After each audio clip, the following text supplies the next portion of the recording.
ഇയാള് കണ്ടു കഴിഞ്ഞാല് കിടന്നവൻ ഒരു പുരുഷൻ കാലും കവിച്ചു എന്ന് പറഞ്ഞാൽ ഇതുപോലൊരു അരോചകമില്ല.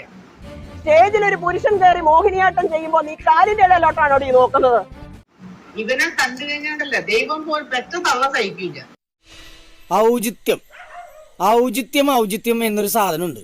ഒരു മനുഷ്യനായ കുറച്ചൊക്കെ ഔചിത്യം വേണം. ഡോക്ടർ ഇതുവല്ല മാനസിക രോഗം എന്തോ ആയിക്കോട്ടെ, എന്നെ ഇനി ആരും കെട്ടണ്ട. ഇവളെന്താ ഒരുമാതിരി വാവെടുത്ത പശുവിന്? അതൊന്നും എനിക്ക് നിങ്ങളോട് പറയേണ്ട ആവശ്യമില്ല. അതൊക്കെ നിയമപരമായിട്ട് പൊക്കോളാം. നല്ല മൂത്തനാണല്ലേ. എല്ലാവർക്കും അറിയാം ഞാൻ അതിനകത്ത് സ്റ്റാൻഡായിട്ട് നിൽക്കുന്നു എന്താന്നുള്ളത് നിങ്ങളെ എനിക്ക് ബോധ്യപ്പെടുത്തേണ്ട ആവശ്യമില്ല. തന്നെ മൂച്ചേട്ടെ ഒന്ന് പറഞ്ഞ രണ്ടാമത്തെ തുണി പൊക്കി കാണിക്കും.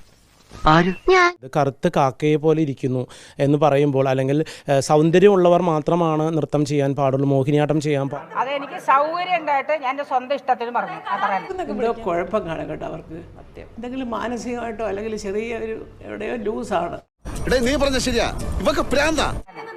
കലാകാരനൊക്കെ അവിടെ കലാകാരന്മാർക്ക് ഞാൻ ചോദിക്കട്ടെ, കലാകാരന്മാർക്ക് ഒന്നും സംസാരിക്കാൻ പറ്റില്ല എന്ന് വല്ല നിയമമുണ്ടോ?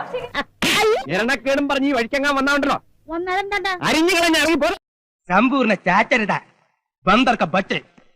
അപമാനത്തിന് തന്നെ അപമാനമാണ് നീ.